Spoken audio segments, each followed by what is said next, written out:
Media உங்கள் கனவா? 100% internship and placement assistance உடன் பாண்டி ஸ்கூல் ஆஃப் ஜேர்னலிசமின் ஷார்ட் டர்ம் கோர்ஸில் உடனே சேர கால் 73382424. முன்னாள் அமைச்சர்கள் கோவி செழியன் அவர்கள, சி.வி. கணேசன் அவர்கள, இந்திய கம்யூனிஸ்ட் கட்சியினுடைய மூத்த முன்னோடிகளில் ஒருவராக விளங்கிக் கொண்டிருக்கக்கூடிய நம்முடைய அன்பு தோழர் முத்தரசன் அவர்கள, இந்திய கம்யூனிஸ்ட் கட்சியை சார்ந்திருக்கக்கூடிய தோழர்களே, நண்பர்களே, சட்டமன்ற நாடாளுமன்ற முன்னாள் இந்நாள் உறுப்பினர்களே, பல்வேறு மாவட்ட கழகத்தினுடைய செயலாளர்களே, மாநில மாவட்ட அளவில் பொறுப்பேற்றிருக்கக்கூடிய பல்வேறு அணிகளின் செயலாளர்களே, திருவாரூர் மாவட்ட ஒன்றிய நகர வட்ட கிளை கழகத்தினுடைய செயலாளர்களே, இந்த நிகழ்ச்சியிலே தொடக்கத்திலே வரவேற்பு நல்கியிருக்கக்கூடிய மாவட்ட கழகத்துடைய செயலாளர் அன்புக்குரிய கலைச்செல்வன் அவர்களே, கலைவாணன் அவர்களே, மற்றும் வருகை தந்திருக்கக்கூடிய பெரியோர்களே, தாய்மார்களே, மனக்கோலம் கொண்டிருக்கக்கூடிய மணமக்களே, மணமக்களுடைய பெற்றோர்களே, உற்றார் உறவினர்களே, என் உயிரோடு கலந்திருக்கக்கூடிய தலைவர் கலைஞர் அவர்களின் உயிரினும் உயிரான அன்புடன் உங்கள் அனைவருக்கும் அன்பான வணக்கம். கழகத்தினுடைய விவசாய அணியினுடைய தொழிலாளர் அணியின் செயலாளராக தலைவராக பொறுப்பேற்றிருக்கக்கூடிய நம்முடைய அருமை சகோதரர் மதிவாணன் அவருடைய இல்லத்தில் அவருடைய இளைய மகன் கதிரவன் மௌனிகா அவர்களுக்கும் திருமண விழாவை நடத்தி வைத்து அதே நேரத்தில் மணக்கோலம் கொண்டிருக்கக்கூடிய மணமக்களை வாழ்த்தக்கூடிய ஒரு சிறப்பான வாய்ப்பை நான் பெற்றிருக்கிறேன். அதற்காக நான் அளவு கடந்த மகிழ்ச்சி அடைகிறேன். நான் பல்வேறு வகைகளில் இந்த விழாவில் பங்கேற்கிற போது மகிழ்ச்சி அடைந்திருக்கிறேன். ஒன்று, மதிவாணன் இல்லத்தில் நடைபெறக்கூடிய மனவிழா நிகழ்ச்சி. இரண்டாவது மகிழ்ச்சி என்னன்னு சொன்னீங்கன்னா, கலைஞர் வளர்ந்த மண்ணில், கலைஞர் வளர்த்த மண்ணில், இந்த திருவாரூர் மண்ணில் நடைபெறக்கூடிய மனவிழா இந்த நிகழ்ச்சி. அப்படிப்பட்ட திருவாரூரில், அதுவும் தலைவர் பெயரால் அமைந்திருக்கக்கூடிய இந்த கலைஞர் கூட்டத்தில், அதையே தாண்டி சொல்லணும்னா, இந்த அரங்கம் கலைஞரை ஈண்டெடுத்த அவருடைய அன்னை, என்னுடைய பாட்டி அஞ்சுகம் அம்மையார் பெயரில் அமைந்திருக்கக்கூடிய இந்த அஞ்சுகம் அரங்கத்தில் நடைபெறக்கூடிய மனவிழா.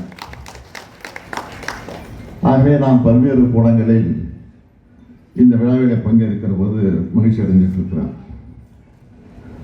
மதிவாணன் குடும்பத்தில் நான் ஏற்கனவே அவருடைய சகோதரர் காமராஜர் அவருடைய மனவிழாவை நான் தான் நடத்தி வைத்தேன்.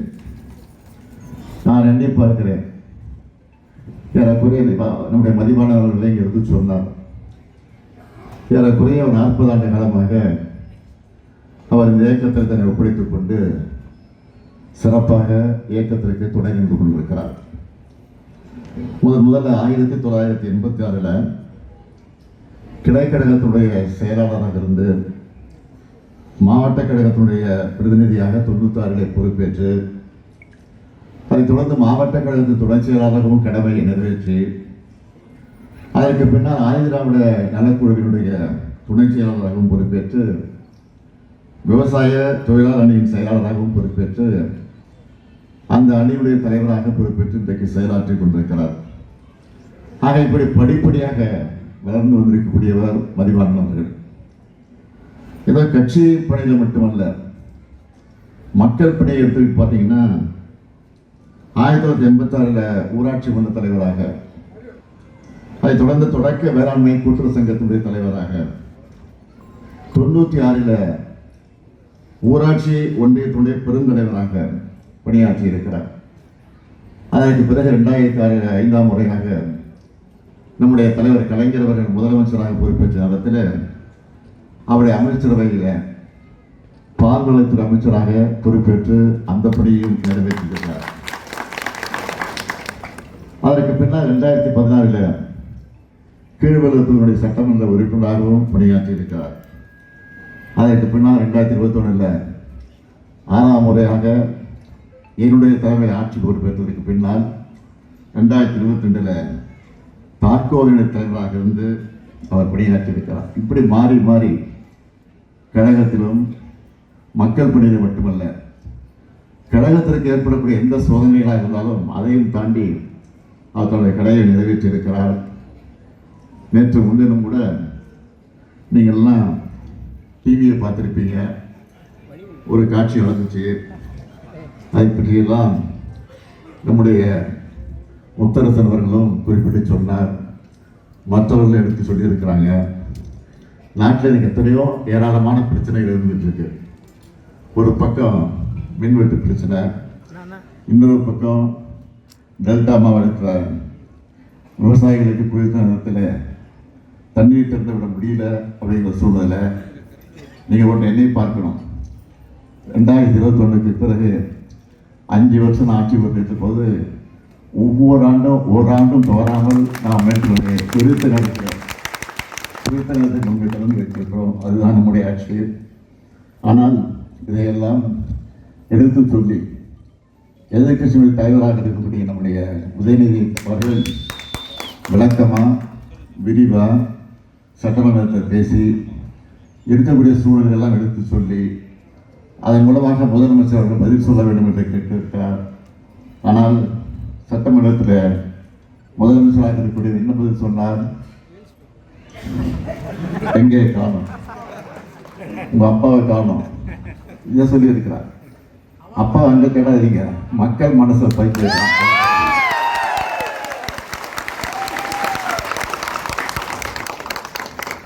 நீங்க தேர்தல் தாக்கமா இருக்க மக்கள் தேர்தல் எடுத்து நிச்சயமா நான் முதல் ஆளாக இருப்பேன்.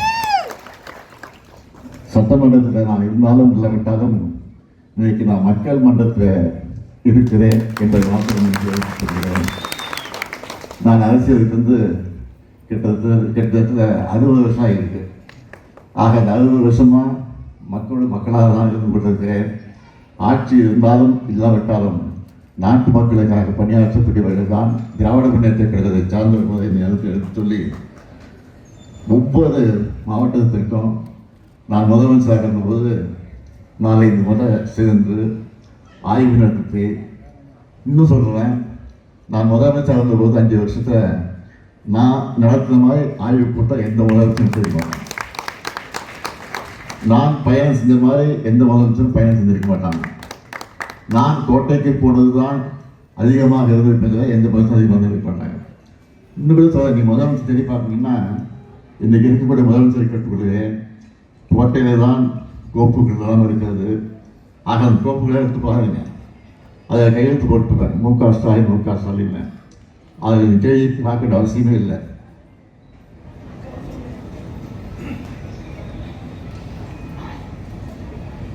தேடி பார்க்கணும் அவசியமே இல்லை. அந்த கையெழுத்தை பாருங்க, அது தெரியும் உங்களுக்கு. மகளிருக்கு கலைஞர் உரிமை தொகையாக மாதம் 1000 ரூபாய் வழங்கப்படும் கையெழுத்து போட்டிருப்பான். அங்கே ஸ்டாலின் இருப்பான்.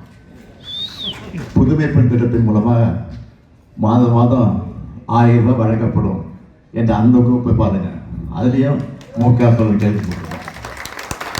தமிழ் புதல்வன் திட்டம் 1000 ரூபாய், அதில் ஸ்டாலின் இருப்பான். ஆக எங்கேயும் தேடிட்டு அவசியமே இல்லை. கோட்டையிலே இருக்கிறேன், நான் தான் ஆட்சியில் இருக்கிறேன். அண்ணா சொல்லியிருக்கிற ஒரு வாரம் சொன்னார். அண்ணா சொன்னார், தமிழ்நாட்டிற்கு தமிழ்நாடு என்ற பெயரை சொல்லியிருக்கிறேன். இதுபோது எனக்கு வாழ்க்கையில். ஆக நான் ஆட்சியில் இருந்தாலும் இல்லாவிட்டாலும் தமிழ்நாடு என்று பெயர் சொல்வதற்கு என் பெயர் இருக்குன்னு சொல்லியிருக்கிறாரு. அது மாதிரி மகளிர் உரிமை திட்டம் இருக்கிற வரைக்கும் இந்த ஸ்டாலின் தான் இப்படி சொல்லிகிட்டே இருக்கலாம். ஆக நான் இங்கே நம்முடைய மதிப்புக்குரிய சகோதரர் துணை பொதுச் செயலர் ராஜா அவர்கள் பேசுகிற போது ஒன்றை சொன்னார்கள், கூட்டணி பற்றி எல்லாம் எடுத்து சொன்னார்கள். எப்பொழுதுமே கலைஞர் அவர்கள் கூட்டணி வச்சா அந்த கூட்டணியை பாதுகாப்பாக வைத்திருப்பார். அவங்களாக போனாலும் தவிர கலைஞர் வரை விட்டது கிடையாது.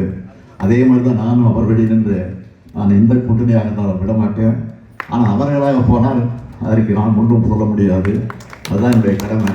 ஆனால் இன்றைக்கு இருக்கக்கூடிய மக்கள் எல்லாம் கூட்டணியே தேவையில்லை என்று தான் சொல்லி நிச்சயமாக அதையும் நாங்கள் விரைவில் பரிசீலிப்போம் என்று மக்கள் எடுத்து சொல்லி மனக்கோலம் கொண்டிருக்கக்கூடிய மணமக்கள் வாழ்க்கையில் எல்லா நன்மைகளும் பெற்று சிறப்போடு வாழ்வாங்கு வாழ்ந்து புரட்சி கவிஞர் பாவேந்தர் பாரதிதாசன் எடுத்து சொல்லி இருக்கக்கூடிய வீட்டிற்கு விளக்காய் நாட்டிற்கு தொண்டராய் வாழுங்கள் வாழுங்கள் வாழுங்கள் என்று வாழ்த்துகிறேன்.